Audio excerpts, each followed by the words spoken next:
guys, it's Megan. Today I'm going to do my weekly repeats and reviews, and I hope that you guys had an amazing week. This week I really felt like myself, and that doesn't happen every week. I don't know if you guys like feel that way, but I don't know. I feel like I just go in and out of feeling like good and like myself, and then some weeks, a lot of weeks, I don't feel like I'm like the best version of myself. But this week I really felt good, and I did some different things like in just like what I was doing this week that really sort of reminded me of what I want to do and what is important. And I don't know, I just had like a lot of personal growth or something this week. I don't know, it's like really random.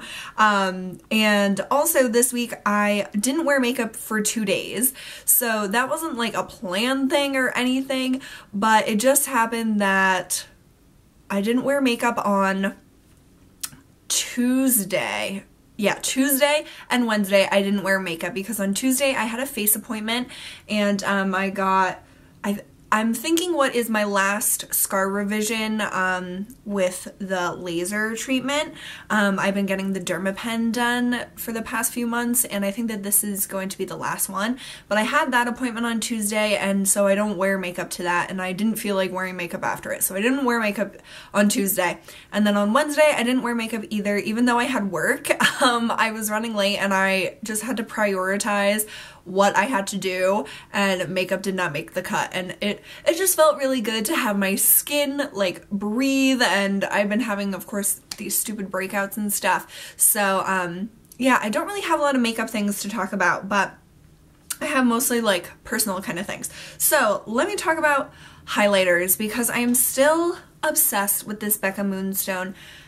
It's insane, the gorgeousness of this product. Like, I don't even want to use any other highlighters for like the rest of my existence. It is so, like, it's so creamy, but it's a powder, and I don't know, it just looks so amazing, and my hands are like really dry right now, so it's probably not doing it complete justice, but it just gives this beautiful glow to the skin. It's amazing, and it looks natural, but like you can tell that you have a highlight, and I don't know, it's just amazing.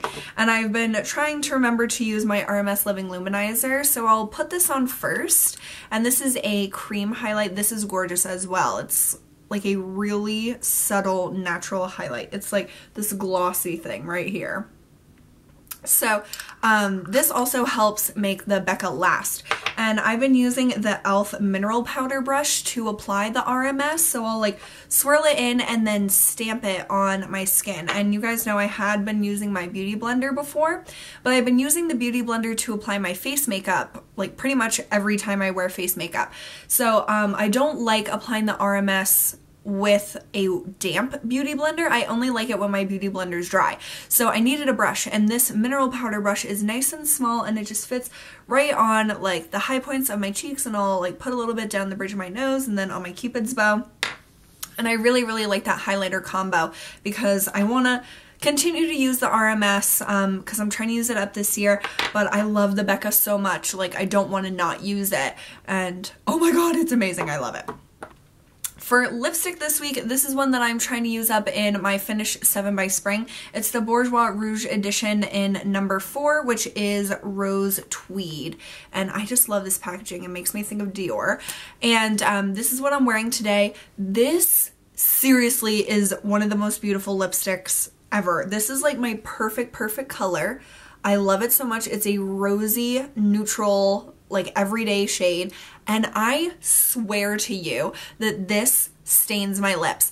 And so I'll wear it to work, and then like near the end of my shift, I'll like, if I have to clean the bathrooms, which let's not even go there, but I'll be looking in the mirror or whatever, and I'll be like, oh my god, my lips look amazing, and it's just like the residue from this color, which was like a stain. It is amazing, and if you can get your hands on this color by Bourjois, I would highly recommend it if you like those neutral, like everyday colors, but that have more color than like a traditional nude. Ugh, it's so beautiful. I can't stop with it. It's amazing, and seriously, spring is coming up so quickly. I like don't even know if I'll be able to finish like any of the products I picked for Finish 7 by Spring. But I have been using this a lot and I love it. Okay, for nail polish this week, I can't stop with this polish. It's the Golden Rose in 231, and this is one that Anna sent me in our swap, and you're gonna see our swap video this weekend. She just got her package from me, so I'm so excited to see her reaction for what I sent her, and I can't wait for you guys to see what she sent me. But this is one of the things that I've been using obsessively this week. It's what I'm wearing on my nails. I just repainted them last night. It is this gorgeous, like, mauve-y, purpley shade, but with a ton of golden reflex in it. I have never seen a polish that looks like this before. It is so gorgeous because it's like a neutral color, but it's like interesting at the same time. It reminds me of the color of NARS Ondine, honestly. Like, it's kind of weird how similar they are. But it is so gorgeous. Anna, I love this color. This is one that she's actually used up an entire bottle. And I, like, just this week, I've used up, like, this much of the product because I've just been reapplying it all week. It is stunning and I love it. And I hope that if I ever run out of this, she'll be able to send me another one because I love it so much. For moisturizer this week, I chose to use the Body Shop Chocomania Body Butter. I finished up my other moisturizer that I was trying to use up, and so now I'm moving on to this one because I'm trying to use up my moisturizers like in order of how I bought them. And this is one of my oldest ones. I basically only have new ones after this one's done. But I've only been using it this week, and look how much I've used. Like, literally, I'm gonna be done with this in like 2 weeks or something. So I do apply this all over my body. I apply it to my feet and my legs and my arms and my stomach and my back and everywhere. It is really nice. I like the way this smells better than the body scrub did in the Chocomania scent. But these are way too expensive and I'm going it way too quickly to ever repurchase it. And it's good because it really like stays on the skin. Like this morning when I woke up and I did something that I'm going to talk about in a minute, I woke up and was going to do what I'm about to talk about, and my skin was still like kind of like, there was like a residue of this on it, which is good, but I don't like feeling that way.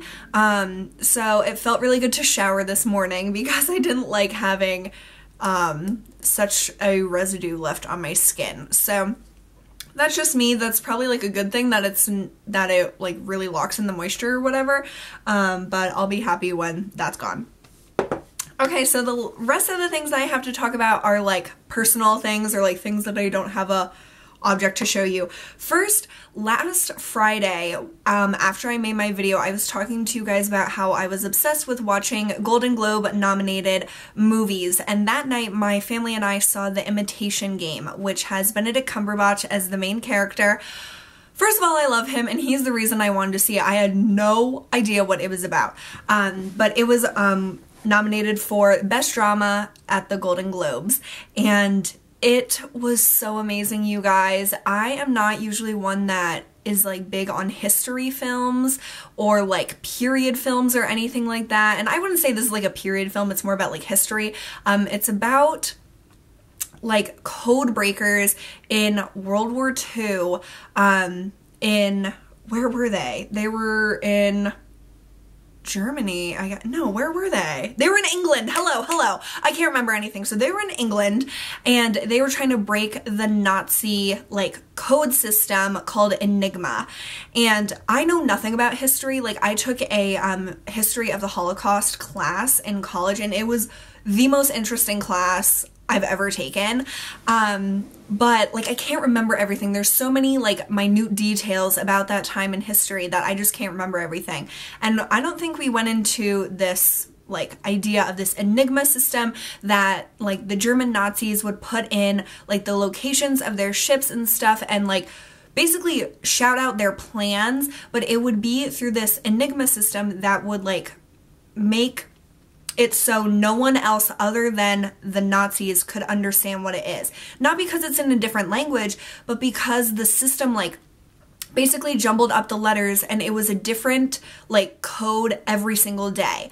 So no one could crack it because it was this system that was like mind-blowing, and like just no one could figure it out. So the Imitation Game is about Benedict Cumberbatch, obviously not him, but his character's name is Alan Turing. Turing, it's like Turing or Turing, and he is one of the most genius people probably that has ever lived, and I would have never known about him if this movie wouldn't have existed. And basically him and a team get like hired by the British government to try to crack Enigma, and it's so fascinating and frustrating to watch them try to figure out this code.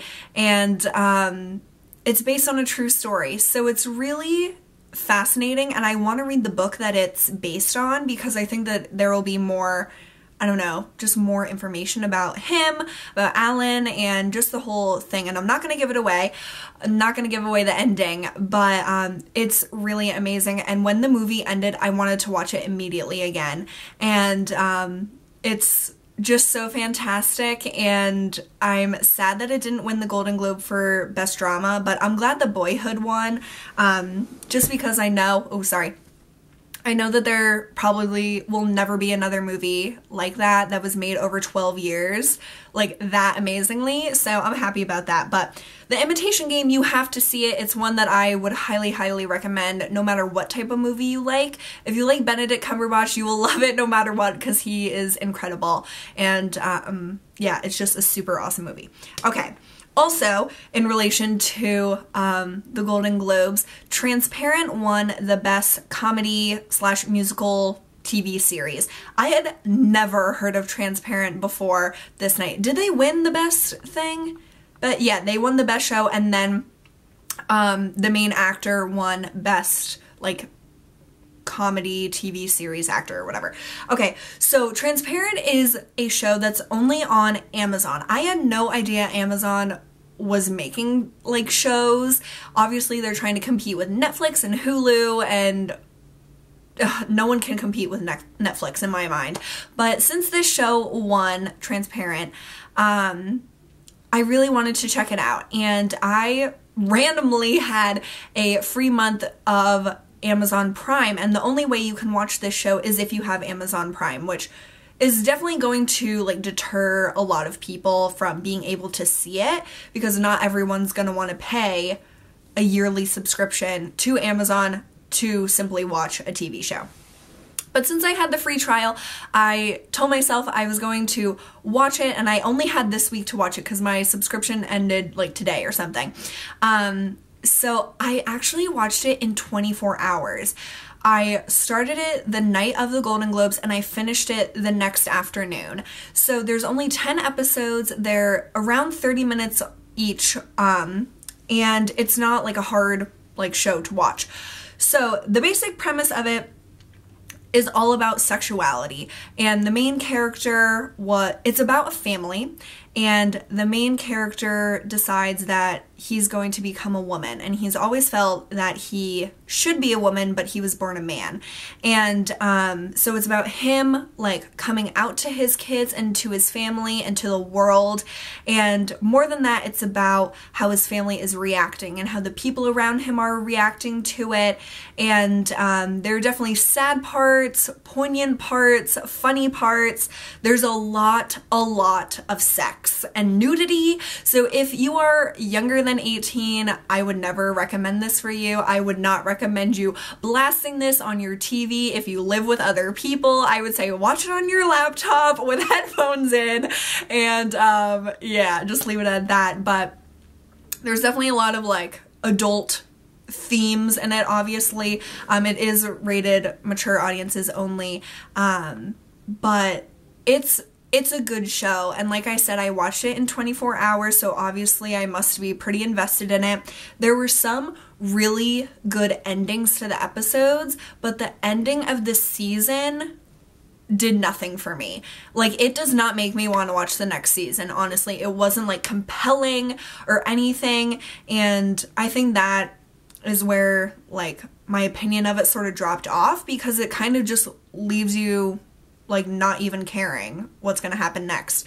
So I don't know if there's more seasons or what, but it was good, and it gave you a lot of different perspectives on sexuality, like straight relationships, gay relationships, whether you're bi or not, or if you're like not sure what gender you feel like you should be. So it's an interesting show. I don't think everyone would enjoy it, but if you're like kind of a TV snob like me and you want to watch like what is supposed to be like the best show of like according to the Golden Globe people, definitely check it out if you have Amazon Prime. I wouldn't say it's like my favorite show I've ever seen, not at all, but it's definitely different and not one that probably will ever be broadcast on normal television. So that's what I think is really cool about like Amazon and Netflix and Hulu. They can make shows that don't have to be like so, I don't know, so politically correct, and I think that that's really cool. So if you want to check out a new show, try Transparent. You'll probably finish it in like a day like I did. Yeah, so that's all about that.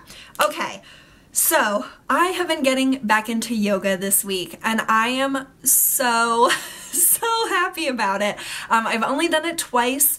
I did it today, this morning, and Tuesday after my appointment and after lunch, and I have been using the Giaim Yoga for Belly Button Thighs DVD, and I bought this a few months ago at Kohl's, like randomly, and I really like this DVD. So the instructor's name is Chrissy Carter, who I've never heard of her, but apparently she is a like amazing yoga instructor, and she's like been talked about in the New York Times and Yoga Journal and stuff like that, and I really do like her. I like her as an instructor. So what's cool about this is that there are 4 different like practices that you can do: belly, butt, thighs, and then the complete core.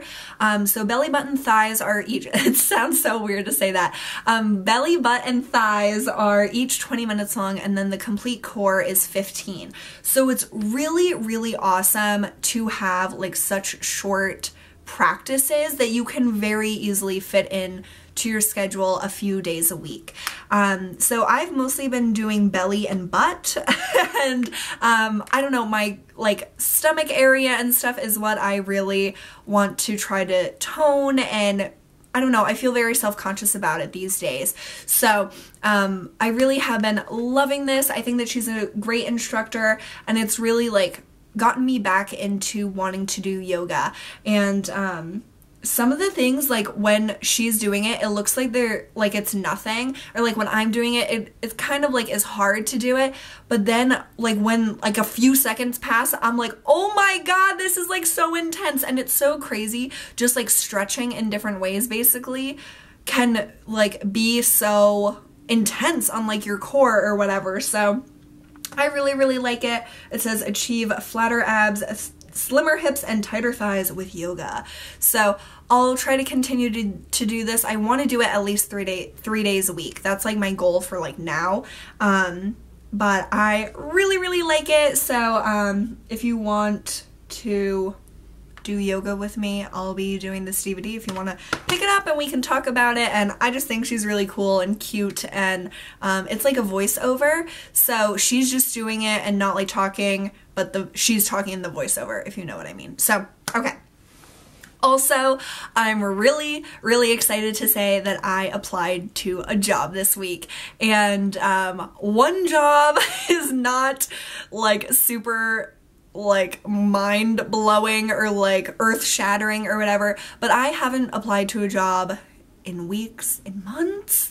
So applying to a job that I'm really excited about is a big deal, and I am so happy, and I'm really hopeful for it, which I'm always hopeful with like every job, because I don't know, I just am, and I really hope that something comes through with this, but I'm just so happy that I finally did it, and I applied to one, and I pushed myself to do it, and I need to apply to more, which I know, but I'm just really happy that I finally decided to apply to a job, to look for jobs, and yeah, so we'll see what happens, but I'm just excited that I did it, and I have to like celebrate these small victories to help push myself to continue to do this kind of stuff. So I hope that if you guys are in the same situation as me, kind of reluctant to apply to jobs or even look at jobs because you're so distressed about the whole situation, I hope that if you apply to a job this week or next week or in a few weeks from now, you really congratulate yourself and help motivate yourself to continue to do it, because I know that it's really hard for me, and it sucks because I know how badly I want a real job, like a real adult, professional, career-driven job, but it's just so hard to motivate myself to apply, and it is so annoying. Like, I annoy myself every day that I don't apply to jobs. So if you're in the same situation, I hope that you encourage yourself to take that step for yourself and do it for yourself and apply to a job that you're excited about, because I think it will really make all the difference in like keeping you motivated about the whole situation and keep your like outlook positive on it. So yeah, that's the last thing I had to talk to you guys about. I hope that you all had an amazing week, and it's just weird how some weeks feel so much more great and like more like I'm myself than others, and I have like plans with my friends, and this weekend is Jacob's birthday, and I don't know, I'm just so excited. And for all of you guys who are like, who's Jacob? Like, I think I talk about him like he's like my boyfriend or something. He's not. He's my best friend for like 10 years. We've known each other all throughout high school and college and now, and he's like my brother. So for all of you guys who are like, who's Jacob? Who's Jacob? That's who Jacob is. So just to like debunk that myth, he is like, he's basically part of my family. Like, he is my bro. So yeah, that's that, and I hope you guys enjoyed hearing me ramble today. I had a lot of fun talking to you guys, and I hope that you have a wonderful start to your weekend, and I will see you this weekend with some fun videos. So I'll see you then. Bye. Belly, belly button thighs, belly button thighs, belly button thighs, belly, belly, belly, belly, belly button thighs. Okay. Belly butt, belly butt, belly button.